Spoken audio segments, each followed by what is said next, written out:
Ang aklat ng Acts Kabanata 27.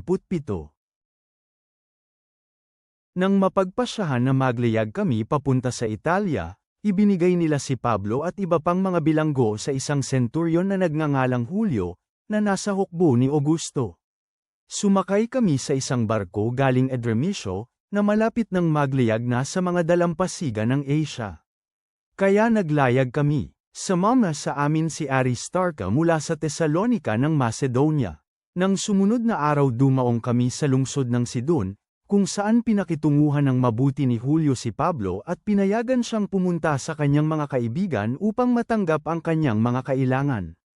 Mula roon, pumunta kami sa dagat at naglayag sa palibot ng isla ng Chipre na nakublihan mula sa hangin, sapagkat ang hangin ay pasalungat sa amin. Nang makapaglayag kami sa tubig malapit sa Cilicia at Pamphylia, dumating kami sa Mira, isang lungsod ng Lycia. Doon, nakatagpo ang senturyon ng barko galing Alexandria na maglalayag patungong Italia. Isinakay niya kami dito. Nang makapaglayag kaming may kabagalan ng maraming araw at sa wakas nang makarating kaming may kahirapan malapit sa Sinido, hindi kami pinahintulutan ng hangin na makapunta sa direksyon na iyon, kaya naglayag kami malapit sa mga nasisilungang bahagi ng Creta, tapat ng Salmon. Naglayag kami sa gilid ng Dalamapsayga na may kahirapan, hanggang nakarating kami sa isang lugar na tinatawag na Mabuting Daungan na malapit sa lungsod ng Lasi.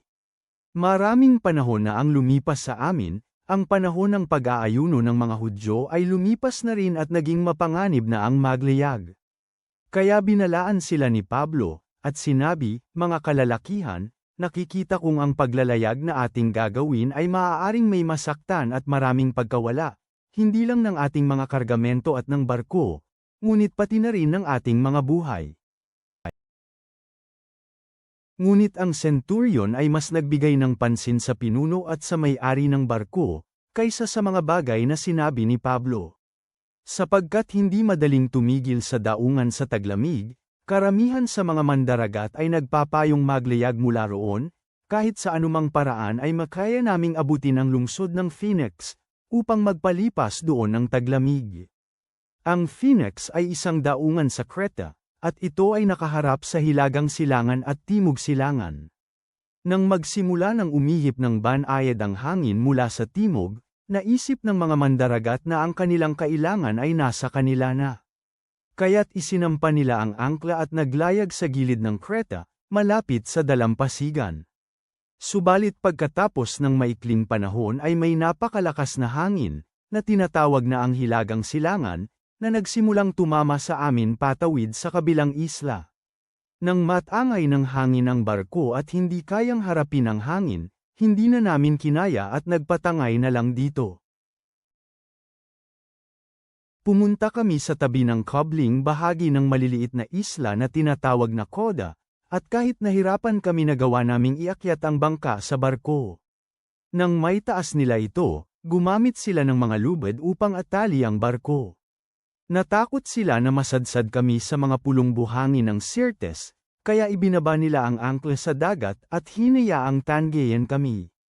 Kami ay lubhang nabugbog ng bagyo, kaya't nang sumunod na araw ang mga mandaragat ay nagsimulang magtapon sa tubig ng mga kagamitan. Nang ikatlong araw ay itinapon din ng mga mandaragat sa pamamagitan ng kanilang sariling kamay ang mga kagamitan ng barko.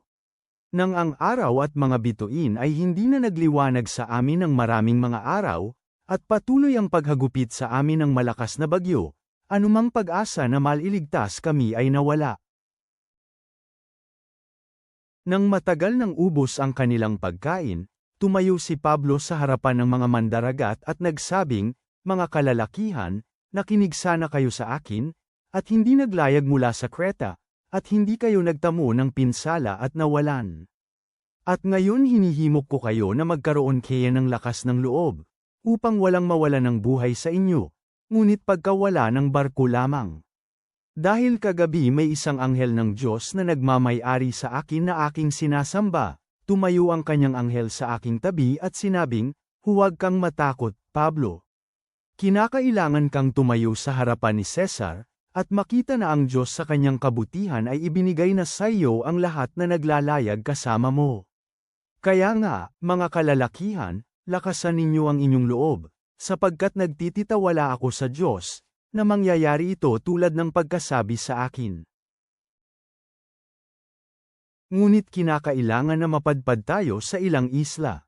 Nang dumating ang 14 na gabi, nang mapadpad kami kung saan-saan sa dagat ng Adriatiko, bandang hitang gabi naisip ng mga mandaragat na papalapit sila sa isang lupain.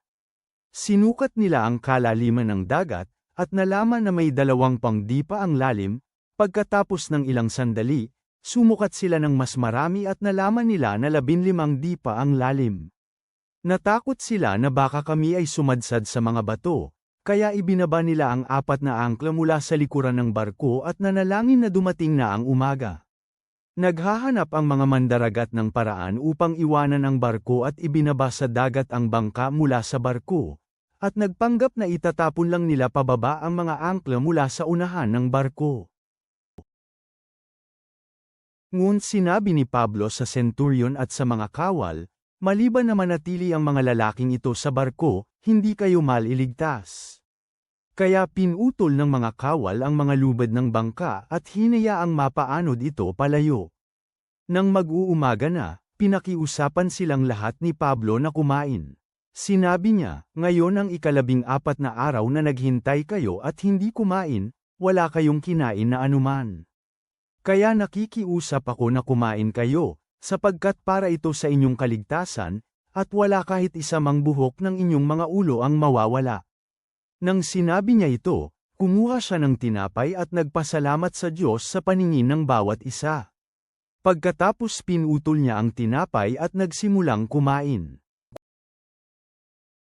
Pagkatapos lahat sila ay lumakas ang kalooban at kumuha rin sila ng pagkain, 276 kami na mga tao sa barko.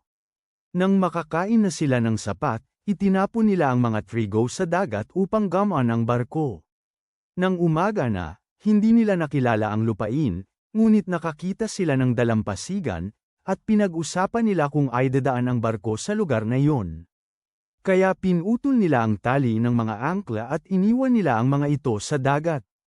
Sa oras ding iyon ay niluwagan nila ang mga lubid ng mga tayman at itinaas ang layag sa hangin, at tinangay sila papunta sa dalampasigan. Ngunit dumating sila sa lugar na may 2 nagsasalubong na agos at sumadsad ang barko sa lupa. Naipit doon ang unahang bahagi ng barko at nanatili na hindi umaalis. Ngunit nagsimulang masira ang hulihang bahagi ng barko dahil sa matinding lakas ng alon. Binalak ng mga kawal na patayin ang mga bilanggo upang wala sa kanila ang makalangoy palayo at makatakas. Ngunit gustong iligtas ng senturyon si Pablo, kaya pinigilan niya ang kanilang balak, at nag-utos siya sa mga marunong lumangoy-lumangoy na maunang tumalon sa tubig at pumunta sa lupa. Pagkatapos susunod ang mga natirang kalalakihan, ang ilan ay sa mga kahoy, at ang ilan sa ibang mga bagay mula sa barko. Sa ganitong paraan nakarerang kaming lahat ng ligtas sa lupa. Ama naming nasa langit, kami ay lumalapit sa iyo na puno ng pasasalamat sa iyong gabay sa aming buhay, kahit nasa gitna ng mga bagyo na aming kinakaharap.